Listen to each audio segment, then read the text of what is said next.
आदरणीय सभापति जी, उसी दौरान उस समय के प्रधानमंत्री पंडित नेहरू जी ने मुख्यमंत्रियों को एक चिट्ठी लिखी थी। उस चिट्ठी में उन्होंने लिखा था, नेहरू जी लिखते हैं, अगर संविधान हमारे, आगे नेहरू जी लिखते हैं, अगर संविधान हमारे रास्ते के बीच में आ जाए, ये नेहरू जी लिख रहे हैं, अगर संविधान हमारे रास्ते के बीच में आ जाए, आगे नेहरू जी कह रहे हैं, तो हर हाल में संविधान में परिवर्तन करना चाहिए। ये नेहरू जी ने मुख्यमंत्रियों को चिट्ठी लिखी।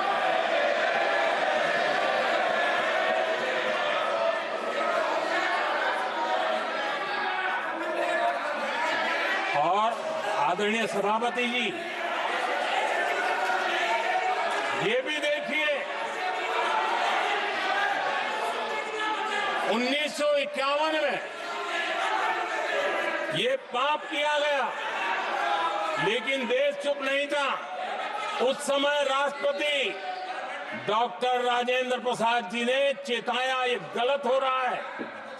उस समय स्पीकर पद पर बैठे हुए हमारे स्पीकर महोदय ने भी पंडित जी को कहा, गलत कर रहे हो।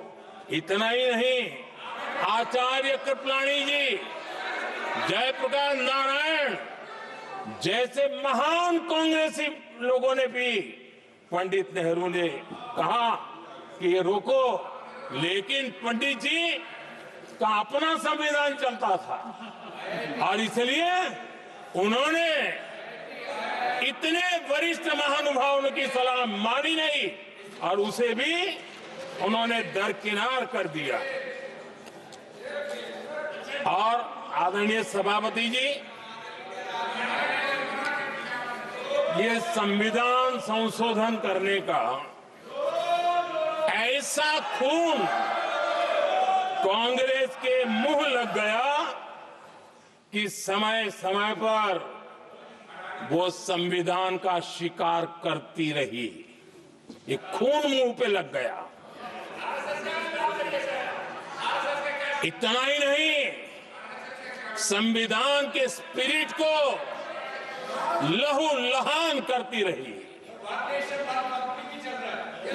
आदरणीय सभापति जी, करीब 6 दशक में 75 बार संविधान बदला गया। आदरणीय सभापति जी, जो बीज देश के पहले प्रधानमंत्री जी ने बोया था, उस बीज को खाद पानी देने का काम एक और प्रधानमंत्री ने किया। उनका नाम था श्रीमती इंदिरा गांधी।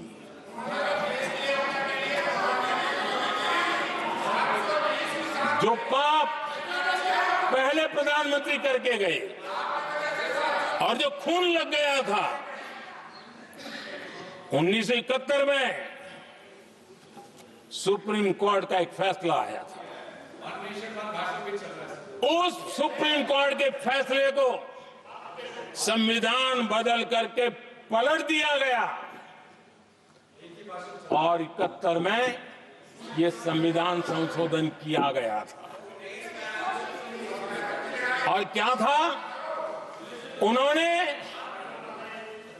हमारे देश की अदालत के पंख काट दिए थे और यहां पर तो किया था कि संसद संविधान के किसी भी आर्टिकल में जो मर्जी पड़े वो कर सकती है और अदालत उसकी तरफ देख भी नहीं सकती है। अदालत के सारे अधिकारों को छीन लिया गया था। ये पाप 1971 में उस समय की प्रधानमंत्री श्रीमती इंदिरा गांधी ने किया था।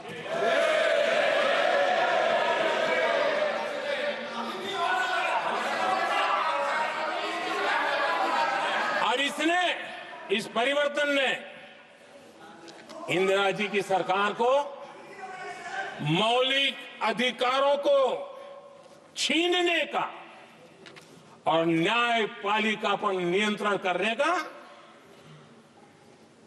अधिकार दिया, सक्षम बना दिया था। आदरणीय सभापति जी,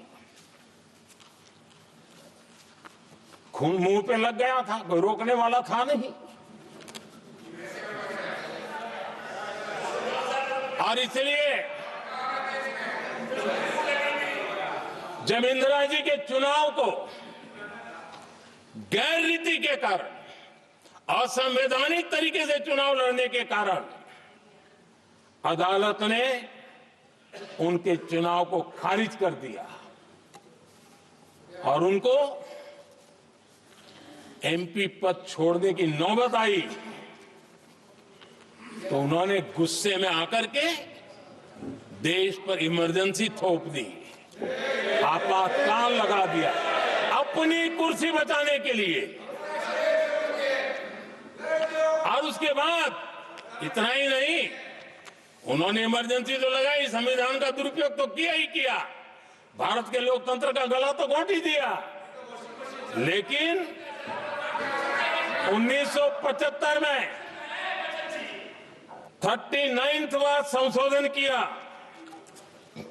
और उसमें उन्होंने क्या किया, राष्ट्रपति, उपराष्ट्रपति, प्रधानमंत्री, अध्यक्ष, इनके चुनाव के खिलाफ कोई कोर्ट में जा ही नहीं सकता है, ऐसा उन्होंने, और वो भी रिट्रोस्पेक्टिव किया, आगे के लिए नहीं, पीछे का भी, अपने पापों का भी उन्होंने। और आदरणीय सभापति जी, मैं संविधान की बात कर रहा हूं, मैं संविधान के आगे पीछे कुछ नहीं बोल रहा हूं।